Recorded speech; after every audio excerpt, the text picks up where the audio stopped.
First ever factory outlet, Chandanagar, Mukunda Jewelers, opening soon. No making charges.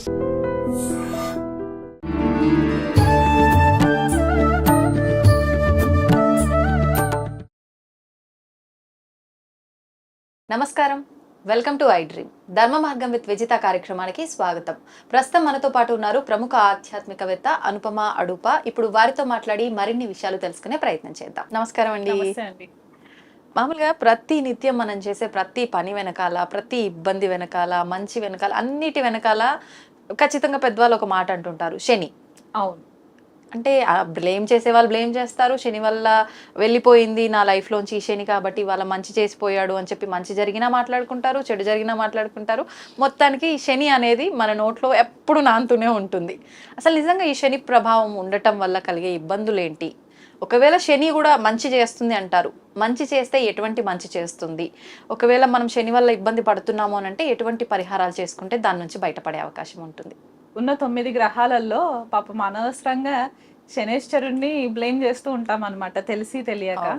ఎందువల్ల అంటే అదొక నానుడి లాగా అయిపోయిందండి. ఆయన ఏదో భయం పెట్టేస్తారు, ఆయన ఏదో ఇబ్బందులు క్రియేట్ చేసేస్తారు, ఆయన వల్లే ప్రాబ్లమ్స్ అన్ని అని చెప్పేసేసి అనుకుంటూ ఉంటాం అనమాట జనరల్ గా. కాకపోతే ఇక్కడ కొంచెం మనము అస్ట్రాలాజికల్ గా నేను వివరించే ప్రయత్నం చేస్తాను. శనికి మనకి కాలపురుష కుండలిలో కర్మక్షేత్రం ఇంకా లాభస్థానం అంటే ఆ 2 హౌసెస్ కి అధిపతులుగా ఇచ్చారనమాట. ఈశ్వరుడు అలొకేట్ చేసిన పోర్ట్ఫోలియోస్ అన్నమాట. సో కర్మక్షేత్రం అంటే మన కర్మ చేయాలి. ఆ కర్మ ఏదన్నా అవ్వయి ఉండొచ్చు. అంటే అది ఉద్యోగమే కర్మనా అంటే ఉద్యోగానికి కారకుడు శని, కర్మ చేయించడానికి ప్రొఫెషన్ కి. సో ఆ కర్మ ఎటువంటి కర్మ చేస్తున్నాం మనము? కొంతమంది ఏంటంటే ఏ పని చేయకుండా డబ్బులు వచ్చేయాలి అని చెప్పేస్తూ అనుకుంటూ ఉంటాం. అది ఇప్పుడు మనం కలియుగంలో ఎక్కువ చూస్తున్న కాన్సెప్ట్. ఈజీ మనీకి అలవాటు పడిపోయారు చాలా మంది కూడా, హార్డ్ వర్క్ చేయడానికి రెడీగా లేరు. సో ఈయన రెస్పాన్సిబిలిటీ ఏంటి అంటే, ఇప్పుడు మనకి కాల్పురుష్ కుండ్లీలో మనం మేషలగ్నాన్ని గనక ఫస్ట్ హౌస్ గా మనం కన్సిడర్ చేస్తే 11th హౌస్ కుంభరాశి శనికి కూడా రూలింగ్ అన్నమాట. సో ఇక్కడ జనరల్ గా ఆయన బాధకుడు అవుతారు. సో శని బాధలు కూడా క్రియేట్ చేస్తారు. కానీ ఆ బాధలు ఎందువల్ల క్రియేట్ చేస్తాడంటే, మనలో ఒక డిసిప్లిన్ రావాలి, మనం ఏదైనా ఒక పనికి బాధ్యత వహించాలి, రెస్పాన్సిబిలిటీ తీసుకోవాలి, హార్డ్ వర్క్ చేయాలి. అంటే శ్రమకి తగ్గ ఫలితం మనకు రావాలి అని అంటే ఫస్ట్ ఆఫ్ ఆల్ మనం శ్రమించాలి. కూర్చొని నాకు కోట్లు వచ్చి పడిపోవాలి అంటే అలా పడవు, అది ఇంపాసిబుల్. అది ప్రాక్టికలిటీ చాలా నేర్పిస్తారు శని. ఎలా ఉండాలి, ఎలా ఉండకూడదు, మనం ఏం చేయాలి, డూస్ అండ్ డోంట్స్ అని చెప్పి మనం అప్పుడప్పుడు కొన్ని టాపిక్స్ చదువుతూ ఉంటాం. దానికి మనం శనితోటి కనెక్ట్ చేసుకోవచ్చు అనమాట. సో ఆయన ఇంకొకటి ఏంటంటే దీర్ఘంగా ట్రాన్సిట్ అయ్యే గ్రహం, అంటే స్లోగా ఉంటది అనమాట. స్లోగా ఉండడం వల్ల ఏంటంటే ఇంపాక్ట్ కూడా అట్లాగే ఉంటది. మనకు ఓవర్ నైట్ సక్సెస్ రావడానికి ఆయన కారకుడు కారు, బుధుడు కారకుడు అయిపోతాడు ఓవర్ నైట్ సక్సెస్. మీరు గమనిస్తే గనక సడన్ గా ఫేమ్ అయిన వాళ్ళు అంతే స్థాయిలో కింద పడిపోవడం జరుగుతూ ఉంటుంది. ఆ స్టెబిలిటీ ఉండదు. శని ఏంటంటే మనకి డే 1 నుంచి కూడా మనకి లెసన్స్ నేర్పిస్తూ ఉంటారు. మనము అంటే చికాకులు కల్పిస్తూ ఉంటారు. కానీ ఆ చికాకుల నుంచి మనం ఏం లెసన్స్ నేర్చుకుంటున్నామో, ఆ ప్రాబ్లమ్స్ ని కానివ్వండి, ఆ ఇష్యూస్ ని కానివ్వండి, మనము రిపీట్ చేయకుండా ఉండడానికి ఈయన ఒక చిన్న చిన్న లెసన్స్ నేర్పిస్తూ ఉంటారు. అంటే పిల్లల విషయంలో పేరెంట్స్ ఎలా అయితే గారాబం చూపించే విషయంలో గారాబం, అదే విధంగా వాళ్ళ లైఫ్ బాగుండాలంటే కొన్ని సందర్భాల్లో స్ట్రిక్ట్ గా ఉండాల్సినప్పుడు స్ట్రిక్ట్, అలా మనకు శని కూడా కంపల్సరీ. ఇప్పుడు స్ట్రిక్ట్ పేరెంటింగ్ లేకపోతే పిల్లలు అన్నిటికీ యాక్సెసిబిలిటీ వచ్చేసి వాళ్ళు విచ్చలవిడిగా పెరిగే ఛాన్సెస్ అనిపిస్తాయి. And at the same time వాళ్ళ లైఫ్ వాళ్ళు పెద్ద అయిన తర్వాత రెస్పాన్సిబిలిటీస్ తీసుకోరు. పెంకితనం ఎక్కువైపోతూ ఉంటది. చిన్నప్పుడు కంట్రోల్ చేయకపోతే పెద్ద అయిన తర్వాత అది రాదు. వాళ్ళు ఫ్యామిలీ లీడ్ చేయాలి. హెడ్ ఆఫ్ ద ఫ్యామిలీ ఒకవేళ ఆడకాని మగవాని వాళ్ళు కనుక ఫ్యామిలీ రెస్పాన్సిబిలిటీ తీసుకునే సిచ్యువేషన్ రావచ్చు. అట్లాంటి సిచ్యువేషన్స్ వస్తాయి. కాబట్టి ఆ స్ట్రిక్ట్ పేరెంటింగ్ కూడా మనకి ఇక్కడ శనిలాగా మనం కన్సిడర్ చేసుకోవచ్చు అనమాట. ఇప్పుడు మీరు చూస్తే మకర రాశి వాళ్ళు చాలా ప్రాక్టికల్ గా ఉంటారు. అందరూ ఏమనుకుంటారంటే వాళ్ళకి ఇమోషన్స్ ఉండవని. వాళ్ళు బాధ్యతగా కన్సిడర్ చేస్తారు. ఏ రెస్పాన్సిబిలిటీ అయినా సరే, ఏ రిలేషన్షిప్ అయినా సరే చాలా బాధ్యత రహితంగా ఉంటారు అనమాట. సో అందువల్ల ఇక్కడ ఏంటంటే శనిని మనము కొద్దిగా నెగిటివ్ ఆస్పెక్ట్ లో కాకుండా పాజిటివ్ ఆస్పెక్ట్ లో కనుక చూసుకున్నట్లయితే మనకి డిసిప్లిన్ నేర్పిస్తారు, మనకి సిన్సియర్ గా పనిచేయాలని చెప్పి నేర్పిస్తారు, న్యాయబద్ధంగా. ఎందుకంటే ఆయనకి లా అండ్ జస్టిస్ మొత్తం కూడా శని పోర్ట్ఫోలియో కిందకే వస్తుంది. మనం రైట్ చేస్తున్నామా రాంగ్ చేస్తున్నామా అని మనం ఏమనుకుంటాం, నేను ఎవరిని మోసం చేయట్లేదు, నేను హ్యాపీగా నా పని నేను చేసుకుంటూ వెళ్ళిపోతున్నా అని చెప్పి కొంతమంది ఏంటంటే అన్ఎథికల్ గా కూడా కొన్ని పనులు చేస్తూ ఉంటారు. అది వాళ్ళు ఏంటంటే ఎవరు చూడట్లేదు, కానీ ఏదో టైంలో అవన్నీ బయటికి వస్తాయి. ఆ టైం ఎప్పుడంటే మనకి బ్యాడ్ టైం స్టార్ట్ అయింది అని అనుకుంటాం, కానీ బ్యాడ్ టైం కాదు, మనం చేసిన కర్మలని బట్టే మనకు అవన్నీ రిజల్ట్ కనిపిస్తూ ఉంటాయి. ఎందుకంటే లైఫ్ లాంగ్ ఒకేలాగా ఉండదు కదా, గుడ్ అండ్ బ్యాడ్ వస్తూ ఉంటాయి. కాబట్టి దాని టైంలో మనకి శని ప్రభావాలు ఎక్కువ వచ్చేసాయి, ఏళ్ళనాటి శని వచ్చేసిందంటే భయపడిపోతూ ఉంటారు. కానీ ఏళ్ళనాటి శని ఎంతమందికి బ్యాడ్ చేస్తుంది? మొత్తం 8 సంవత్సరాలు 7.5 సంవత్సరాలు అయితే ఇబ్బంది క్రియేట్ చేయదు. దాంట్లో నుంచి మనం ఏం నేర్చుకుంటాం? మన కర్మాన్ని కనుక మనము కరెక్ట్గా చేసుకుంటూ వెళ్ళి ధర్మబద్ధంగా ఉండి న్యాయబద్ధంగా మనం కనుక పనులు చేసుకుంటే శని ఏమి ఇబ్బంది చేయరు. ఇంకా ఆయన రాజాధికారం ఇవ్వడానికి కూడా చాలా మంచి గైడెన్స్ ఇస్తూ ఉంటారు మనకి, పెద్ద స్థాయిలో ఉన్న వాళ్ళతో పరిచయాలు ఏర్పడడానికి, అంటే మన మైండ్ సెట్ కి మన ఫ్రీక్వెన్సీకి తగిన వాళ్ళతో పరిచయాలు ఏర్పడడానికి కూడా మనకి శని కారకుడు అవుతారు.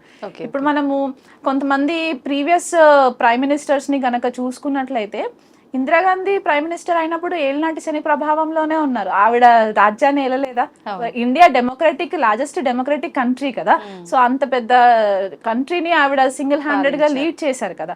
సో ఆయన కంప్లీట్ గా బ్యాడే చేస్తారు అని అనుకోవడానికి లేదు, పాజిటివ్ చేస్తారు. కాకపోతే కొన్ని లగ్నాల వాళ్ళకి ఆయనకు వచ్చిన పోర్ట్ఫోలియోస్ ని బట్టి కొద్దిగా ఇబ్బందికరంగా ఉండే సిచ్యువేషన్స్ ఉంటాయి. కాబట్టి ఓవరాల్ గా ఆయనను ఒక భూతం లాగా చూయించేసేసరికి అందరూ భయపడిపోయే సిచ్యువేషన్స్ అనమాట. ఇప్పుడు శని మీనరాశిలోకి వెళ్తుంది అంటే బోల్డ్ అనే వీడియోస్ సర్క్యులేట్ అవుతుంది, ఏమైపోతుందని. ఏమీ అవ్వదు అక్కడ. మనం కరెక్ట్ గా ఉండి మనం కరెక్ట్ ఫిలాసఫీస్ ని గనక ఫాలో అవుతూ వెళ్తే గనక ఇబ్బంది ఏం లేదు.